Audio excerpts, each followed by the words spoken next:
दारुल उलूम देवबंद और तालिबान के बीच संबंधों का प्रश्न लंबे समय से चर्चा का विषय रहा है। हाल ही में अफगानिस्तान के अंतरिम विदेश मंत्री अमीर मुत्ताकी की देवबंद मदरसे की यात्रा ने इस मुद्दे को एक बार फिर सुर्खियों में ला दिया है। इस यात्रा के दौरान कई लोगों ने दोनों पक्षों के बीच संभावित वैचारिक या ऐतिहासिक संबंधों पर सवाल उठाए हैं। देवबंद भारत का एक प्रमुख इस्लामी शिक्षण संस्थान है, जबकि तालिबान अफगानिस्तान में एक राजनीतिक और धार्मिक आंदोलन के रूप में जाना जाता है। ऐसे में इन दोनों के बीच किसी भी तरह की कड़ी को समझना न केवल ऐतिहासिक दृष्टि से बल्कि वर्तमान घटनाओं के संदर्भ में भी महत्वपूर्ण हो जाता है। एक अमेरिकी शोधकर्ता ने देवबंद में अपने अनुभव साझा करते हुए बताया कि वहां की विचारधारा कितनी व्यापक है। उन्होंने महसूस किया कि तालिबान को स्थानीय लोग देवबंदी विचारधारा का केवल एक छोटा सा हिस्सा मानते हैं। देवबंद में शिक्षा और धार्मिक चर्चा का माहौल बहुत गहरा और विविध है, जिसमें कई दृष्टिकोण शामिल हैं। शोधकर्ता ने यह भी देखा कि अधिकतर लोग तालिबान की गतिविधियों को देवबंदी परंपरा की संपूर्णता से नहीं जोड़ते। उनके लिए देवबंदी विचारधारा का मतलब सिर्फ कट्टरता नहीं, बल्कि धार्मिक शिक्षा, समाज सेवा और आध्यात्मिकता भी है। इस अनुभव से पता चलता है कि देवबंदी विचारधारा को समझने के लिए उसके विभिन्न पहलुओं को देखना जरूरी है, न कि केवल तालिबान के दृष्टिकोण से।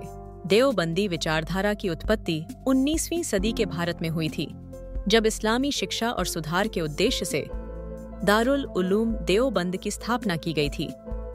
समय के साथ यह विचारधारा न केवल भारत बल्कि पाकिस्तान, अफगानिस्तान और अन्य देशों में भी फैल गई। देवबंदी आंदोलन ने भारत की स्वतंत्रता संग्राम में महत्वपूर्ण भूमिका निभाई, जहां इसके अनुयायियों ने ब्रिटिश शासन के खिलाफ आवाज उठाई। हालांकि इसकी विरासत जटिल रही है, क्योंकि कुछ आलोचक इसे कट्टरता और उग्रवाद को बढ़ावा देने का आरोप लगाते हैं। दूसरी ओर कई विद्वान इसे धार्मिक शिक्षा, सामाजिक सुधार और शांतिपूर्ण प्रतिरोध का प्रतीक मानते हैं। आज देवबंदी विचारधारा विश्व भर में लाखों अनुयायियों के बीच प्रभावशाली बनी हुई है और इसकी ऐतिहासिक भूमिका पर चर्चा जारी है। अमीर मुत्ताकी की भारत यात्रा और दारुल उलूम देवबंद का दौरा हाल ही में अंतर्राष्ट्रीय राजनीति में विशेष महत्व रखता है। तालिबान के अफगानिस्तान पर नियंत्रण के बाद यह पहली बार है जब तालिबान के किसी वरिष्ठ नेता ने भारत का दौरा किया। देवबंद, जो इस्लामी शिक्षा का एक प्रमुख केंद्र है, तालिबान की वैचारिक जड़ों से भी जुड़ा हुआ माना जाता है। इस यात्रा को भारत और तालिबान के बीच संवाद की संभावनाओं के रूप में देखा जा रहा है, जिससे क्षेत्रीय स्थिरता और सुरक्षा पर असर पड़ सकता है। भारत के लिए यह अवसर है कि वह अफगानिस्तान के नए नेतृत्व के साथ अपने संबंधों को फिर से परिभाषित करे। साथ ही यह दौरा दक्षिण एशिया में बदलती कूटनीतिक रणनीतियों का संकेत भी देता है। औरंगजेब की मृत्यु के बाद मुगल साम्राज्य का पतन शुरू हुआ, जिससे भारत में सत्ता का संतुलन बदल गया। कमजोर होती मुगल सत्ता के कारण स्थानीय राजाओं और नवाबों ने अपनी स्वतंत्रता बढ़ाई, लेकिन इसी समय ब्रिटिश ईस्ट इंडिया कंपनी ने अपनी पकड़ मजबूत करनी शुरू कर दी। व्यापार के बहाने अंग्रेजों ने धीरे धीरे राजनीतिक हस्तक्षेप बढ़ाया और कई क्षेत्रों में नियंत्रण स्थापित किया। इस बदलाव ने भारतीय समाज और राजनीति में गहरे परिवर्तन लाए। पारंपरिक व्यवस्थाएं टूटने लगीं और नई प्रशासनिक नीतियां लागू की गईं। ब्रिटिश शासन के प्रभाव से शिक्षा, कानून और सामाजिक संरचना में भी बदलाव आया। यह दौर भारत के इतिहास में परिवर्तन और संघर्ष का समय था। शाह अब्दुल अजीज का भारत को दारुल हरब घोषित करने वाला प्रसिद्ध फतवा भारतीय इतिहास में एक महत्वपूर्ण मोड़ था।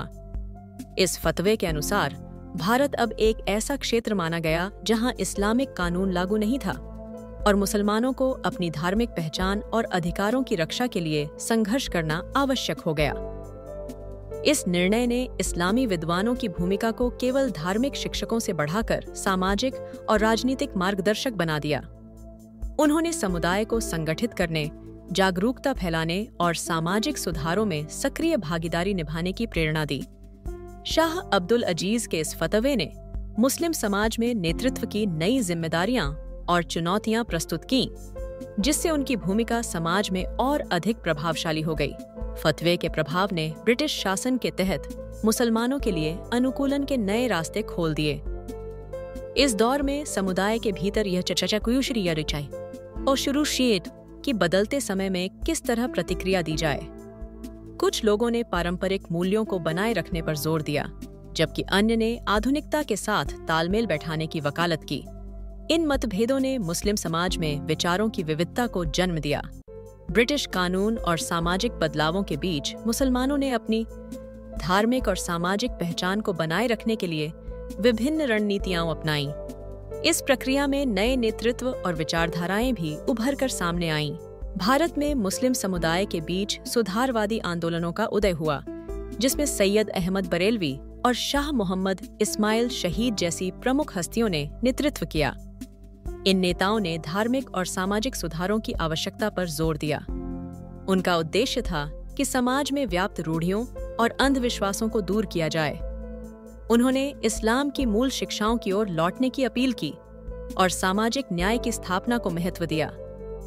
इन आंदोलनों ने लोगों को जागरूक किया और उन्हें अपने जीवन में सकारात्मक बदलाव लाने के लिए प्रेरित किया। परिणाम स्वरूप भारतीय मुस्लिम समाज में नई सोच और सुधार की लहर देखने को मिली। सैयद अहमद बरेलवी ने एक इस्लामी शासन की स्थापना के लिए अपने जीवन को समर्पित किया था। उन्होंने उत्तर पश्चिमी सीमांत क्षेत्र में जिहाद के लिए एक सुरक्षित आधार की तलाश की ताकि अपने मिशन को आगे बढ़ाया जा सके। उनकी सैन्य अभियानों में उन्होंने स्थानीय जन समूहों को संगठित किया और कई बार विरोधी ताकतों से टकराव किया। बरेलवी का उद्देश्य था कि इस क्षेत्र में एक ऐसा केंद्र बने जहां से इस्लामी मूल्यों और न्याय की स्थापना की जा सके। उनकी रणनीति में धार्मिक और राजनीतिक दोनों पहलुओं का समावेश था। इन प्रयासों के दौरान उन्हें कई चुनौतियों का सामना करना पड़ा, लेकिन उनका संकल्प अडिग रहा। उनके अभियान ने क्षेत्रीय राजनीति और समाज पर गहरा प्रभाव डाला।